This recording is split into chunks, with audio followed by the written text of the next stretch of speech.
వీక్షకులందరికీ శుభోదయం. నేటి ముఖ్య పంచాంగ విషయాలను గనక గమనిస్తే ఈరోజు జనవరి నెల 21వ తారీఖు, అలాగే ఈరోజు ఆదివారము. సూర్యోదయం 6 గంటల 38 నిమిషాలకి, సూర్యాస్తమయం 5 గంటల 45 నిమిషాలకి. అలాగే ఈరోజు చూస్తే స్వస్తి శ్రీ చాంద్రమానేన శ్రీ శోభకృతనామ సంవత్సరం ఉత్తరాయణం పుష్యమాసం శుక్లపక్షం ఏకాదశి తిథి.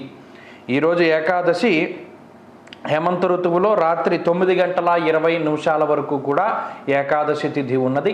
ఆదివారము ఏకాదశి తిథి కలిసి రావడం అనేటువంటిది చాలా అరుదుగా సంభవించేటువంటి విషయము.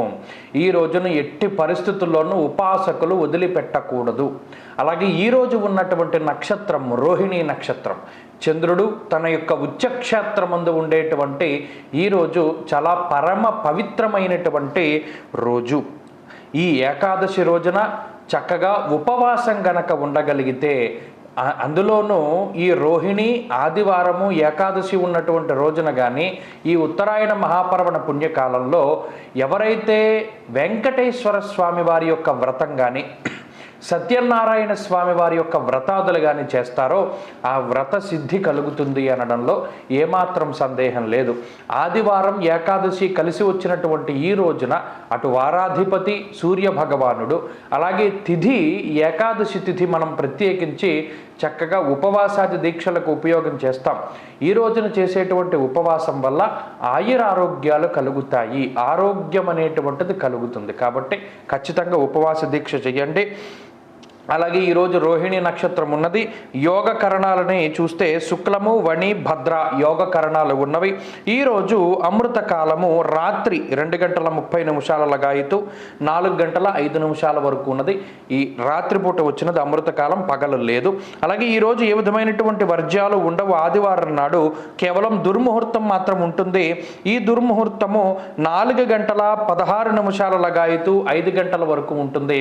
ఈ దుర్ముహూర్త కాలం ఆదివారంలో వదిలిపెట్టవలసినటువంటి కాలము. అలాగే ఈరోజు ప్రత్యేకించి మనం చూస్తే రైవత మన్వాది అన్నారు. అంటే మనకు ఉండేటువంటి మను ఆదిల్లో మన్వాదుల్లో ఇది ఒక మనువు యొక్క ఆది కాలము.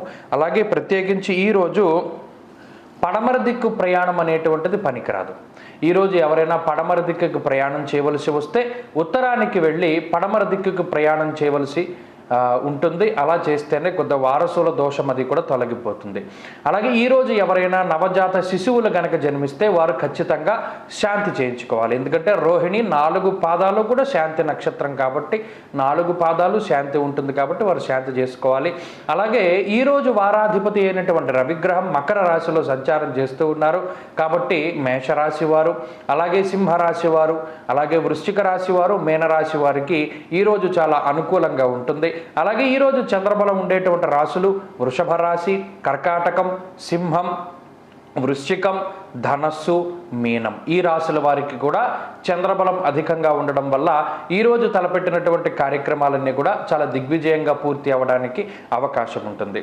ఈరోజు ప్రత్యేకించి ఓం సవిత్రువే నమః అనేటువంటి మంత్రాన్ని గనక చదవగలిగితే ఆయురారోగ్యాలు కలుగుతాయి. అలాగే ఈరోజు ప్రత్యేకించి సూర్యోదయం అవ్వడంతో రవిహోర ప్రారంభమవుతుంది కాబట్టి చక్కగా సూర్యుడికి అభిముఖంగా సూర్యోదయానికి పూర్వమే లేచి స్నానం చేసి ఎండలో కూర్చుని ఆదిత్య హృదయ స్తోత్ర పారాయణం, విష్ణు సహస్రనామ స్తోత్ర పారాయణాన్ని చెయ్యండి. తద్వారా భయంకరమైనటువంటి అప్పుల బాధలు కానీ అనారోగ్య సమస్యలు కానీ తొలగిపోవడానికి అవకాశం ఉంటుంది. స్వస్తి.